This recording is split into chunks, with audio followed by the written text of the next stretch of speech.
पूरी दुनिया में कुल 4000 से भी ज़्यादा धर्म है और इस्लाम इनमें से दुनिया का दूसरा सबसे बड़ा धर्म है। 7वीं सदी में इस्लाम लोगों के बीच फैलने लगा और इस धर्म से बहुत सारे लोग प्रभावित भी हुए।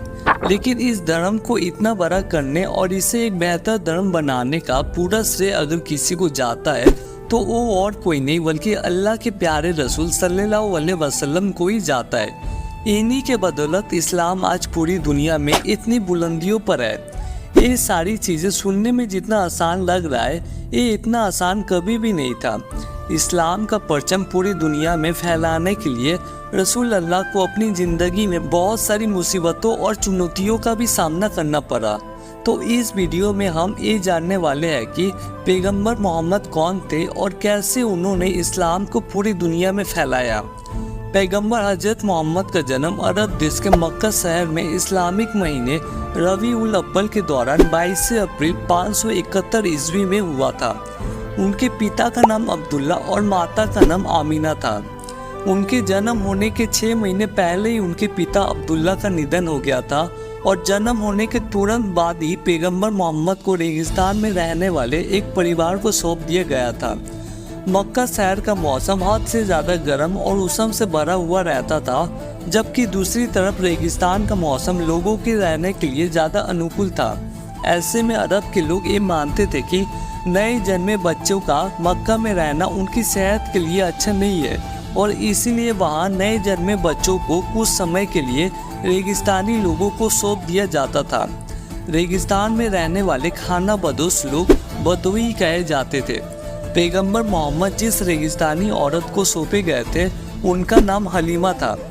हलीमा ने 2 साल की उम्र तक उनका पालन पोषण किया और इसके बाद उन्हें वापस उनकी असली माँ आमीना को सौंप दिया, जिसके बाद आमीना ने अगले 4 साल तक अपने बेटे की परवरिश की। लेकिन उसके बाद गंभीर बीमारी की वजह से उनकी माँ आमीना की भी मौत हो गई और इस तरह पैगंबर मोहम्मद सिर्फ 6 साल की उम्र में ही अनाथ हो गए। माता पिता दोनों की मौत हो जाने की वजह से हजरत मोहम्मद के पालन पोषण की जिम्मेदारी उनके दादा अब्दुल मुत्तलिब पर आ गई थी।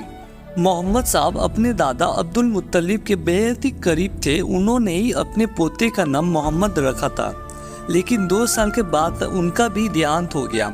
दादा की गुजर जाने के बाद उनकी परवरिश की जिम्मेदारी उनके चाचा अबू तालिब ने अपने कंधे पर ले ली।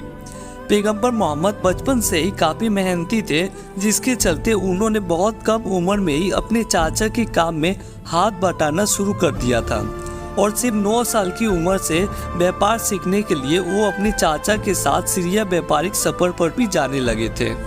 सीरिया के ही एक सफ़र के दौरान पैगंबर मोहम्मद की मुलाकात ईसाई धर्म के एक विद्वान से हुई जिनका नाम वैरा था।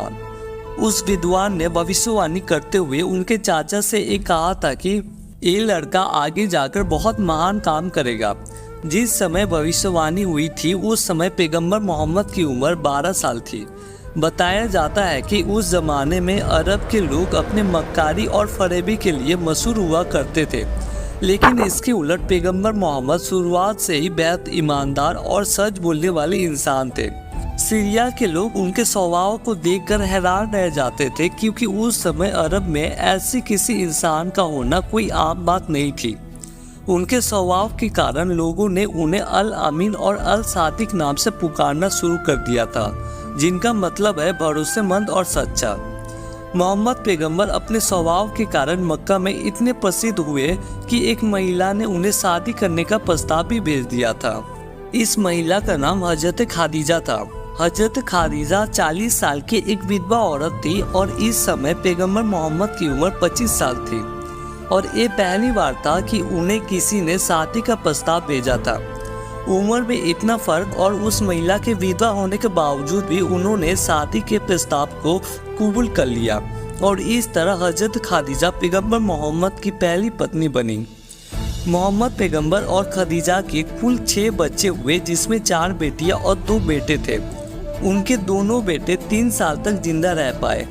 पैगंबर मोहम्मद के व्यक्तित्व में ऐसी बातें थी जो उन्हें अरब के दूसरे लोगों से अलग बनाती थी, जैसे कि कभी झूठ नहीं बोलना, हमेशा सच और हक का साथ देना। इसके अलावा वो कभी भी अकेले खाना नहीं खाते थे। अरब के लोगों के लिए चोरी डकैती करना, शराब पीना, गलत व्यवहार करना, मासूम लोगों की जान लेना बिल्कुल आम बात थी। और जुल्म का आलम यही था कि सिर्फ अपनी तलवार की धार जांचने के लिए मासूम लोगों की गर्दन काट देते थे। लोगों में ऐसी बुराइयां देख करके पैगंबर मोहम्मद बहुत ही दुखी हो जाते थे और इन सब की वजह से उनका मन परेशान हो जाता था। तो वो हमेशा कुछ समय के लिए हीरा नाम की गुफा में चले जाते थे ताकि उनके मन को शांति मिल सके। इस्लामी परंपराओं में माना जाता है कि साल 610 ईस्वी के दौरान पैगंबर मोहम्मद इस गुफा में गए तो जन्नत के दूत जिब्रील ने उनसे रूबरू हुए। जिब्रील ने उन्हें कुरान के कुछ आयतें पढ़कर सुनाई और कहा, अल्लाह ने आपको अपना आखिरी नबी चुना है। जब अल्लाह के प्यारे रसूल को पता चला कि वो अल्लाह के आखिरी नबी है, तब उनकी उम्र 40 साल थी। इसके बाद मोहम्मद पैगंबर खुद को नबी चुने जाने की बात सुनकर काफ़ी परेशान और बेचैन हो गए थे। जब वो घर आकर अपनी परेशानी के बारे में अपने अपनों को बताया, तब उनकी पत्नी और उनके चचेरे भाई ने उनको समझाया कि उन्हें परेशान नहीं होना चाहिए। अल्लाह ने खुद उनको चुना है तो उन्हें अल्लाह की बात को मानकर इस्लाम को आगे बढ़ाने का काम करना चाहिए। और इसके बाद से हजरत मोहम्मद लोगों को इस्लाम का दावत देने लगे। सबसे पहले उनकी पत्नी हजरत खादीजा ने उनको अपना रसूल माना। इसके बाद उनके करीबी दोस्त और उनके गोद लिए बेटे ने उनको अपना पैगंबर कबूल किया। 3 साल तक इसी तरह आप लोगों को कुरान और इस्लाम के बारे में बताते रहे और 613 ईस्वी में पहली बार उन्होंने आम लोगों को इस्लाम के लिए दावत देना शुरू किया। शुरुआत में बहुत सारे लोगों ने उनकी कही हुई बातों का मजाक बनाया और उन पे और उनके लोगों पर विरोध प्रदर्शन भी किए, लेकिन धीरे धीरे लोगों को उनकी कही हुई बातों का मतलब समझ में आने लगा और फिर लोग भरोसा लाने लगे अल्लाह के रसूल पर। अल्लाह के संदेशों को जिब्रील अल्लाह के नबी तक पहुंचाते थे और अल्लाह के नबी उन संदेशों को कुरान के जरिए आम लोगों तक पहुंचाते रहे।